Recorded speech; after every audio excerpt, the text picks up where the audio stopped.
Hello मेरे दोस्तों, आपका इस यूट्यूब चैनल पे स्वागत है। आज की हम इस नई वीडियो में आपके लिए आज लेके आए हैं प्रतिस्थापन विधि, जो कि क्लास 10th के लिए वेरी वेरी मोस्ट इंपॉर्टेंट है। इसलिए हम इसे आसानी से सॉल्व करेंगे। ठीक है, अब देखते हैं कौन सा सवाल कैसे तरीके से होता है प्रतिस्थापन विधि से। विलोपन विधि तो मैंने उस दिन बता दी थी, अब आज आज पढ़ाएंगे प्रतिस्थापन विधि। तो क्या है प्रतिस्थापन विधि में? आ जाओ, पहले समीकरण यहाँ पर लिख देते हैं।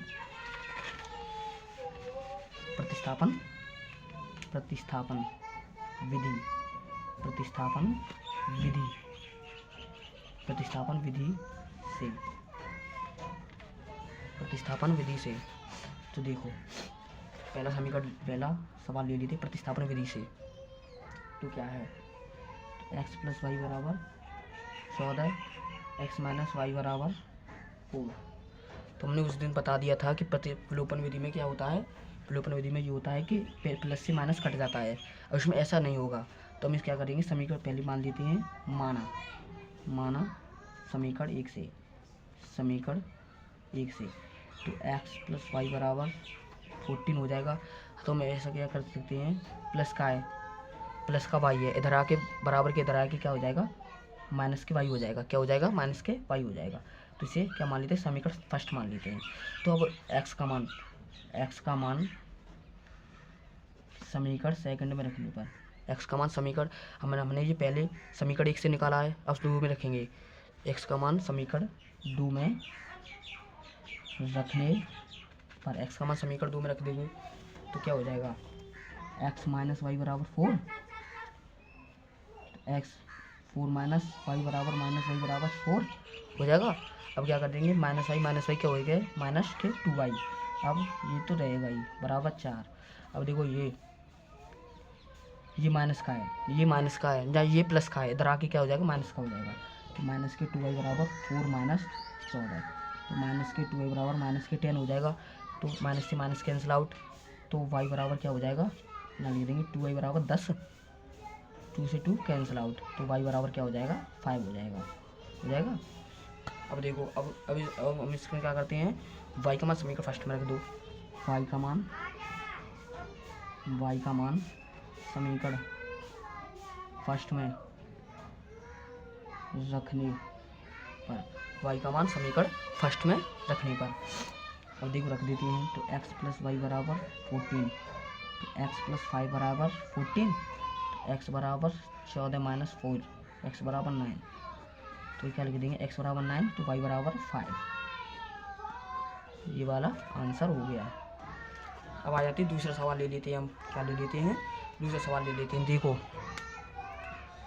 अब दूसरा सवाल ले लेते हैं। अब देखो दूसरा सवाल, विलोपन विधि से भी इस सवाल को निकालोगे तो यही आंसर आएगा, विलोपन विधि से भी। अब आ जाओ दूसरा वाला। ठीक है, दूसरा वाला ले लेते हैं हम। क्या ले लेते हैं, दूसरा वाला। अब आ जाओ, क्या है, तो s माइनस टी बराबर 3 और s upon 3 plus T Y upon 2 बराबर 6। तो इसमें हम क्या कर देंगे, इसे हम इसके रूप में लिख देंगे, समीकरण फर्स्ट के रूप में लिख देंगे इसको। ठीक है, तो कैसे लिखेंगे, 3 दूनी 6, एलसीएम तो लेना जानती होंगी 2s अपॉन 2 तिया 6 अपॉन 6, तो 2s प्लस 3t अपॉन 36। ठीक है, इतना समीकरण। अब क्या हो जाएगा, समीकरण बन जाएगा ये समीकरण सेकंड। ठीक है, अब आ जाओ, अब कैसे होगा, अब यहाँ लिखेंगे समीकरण फर्स्ट से, समीकरण एक से। क्या है समीकरण एक से, कौन सी ये पढ़ा रहे हैं, प्रतिस्थापन विधि समीकरण एक से। तो समीकरण एक से तो क्या है, s माइनस टी बराबर 3, तो s बराबर 3 प्लस टी हो जाएगा। ठीक है, अब इसका मान हम क्या, हमने समीकरण एक से निकाला तो इसका मान हम समीकरण 2 में रख देंगे।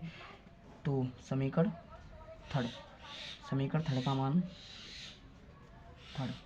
का मान समीकरण सेकंड में रखने पर, समीकरण सेकंड में रख देंगे। तो क्या है, 2s, तो 3 प्लस टी हो जाएगा, प्लस 3t हो जाएगा अपॉन 36 हो जाएगा। तो 3 दूनी 6 हो जाएगा, प्लस 2t, इसमें गुणा हो जाएगा पूरी कोष्टक में। ठीक है, प्लस 3t अपॉन 36, तो 6 अपॉन 5t बराबर 36, तो 5t बराबर 36 माइनस 6 तो 5t बराबर 30 हो जाएगा। तो 5 से 5 कैंसिल, तो t बराबर क्या हो जाएगा 6 हो जाएगा। t बराबर 6 होगा। तो अब रख दो। अब t का मान समीकरण फर्स्ट में रखने पर, समीकरण फर्स्ट में रखने पर तो s माइनस टी बराबर 3, तो s माइनस 6 बराबर 3, तो s बराबर 3 माइनस के इधर आ जाएगा प्लस को हो जाएगा, तो s बराबर 9, तो क्या t बराबर 6 आंसर। यही क्या हो जाएगा आंसर। दोस्तों वीडियो पसंद आई हो तो लाइक सब्सक्राइब जरूर कर देना। यदि समझ में आया हो कुछ तो लाइक सब्सक्राइब कर देना। आपकी सपोर्ट की बहुत ज़रूरत है। आई होप आपको ये वीडियो पसंद आई होगी। Thank you.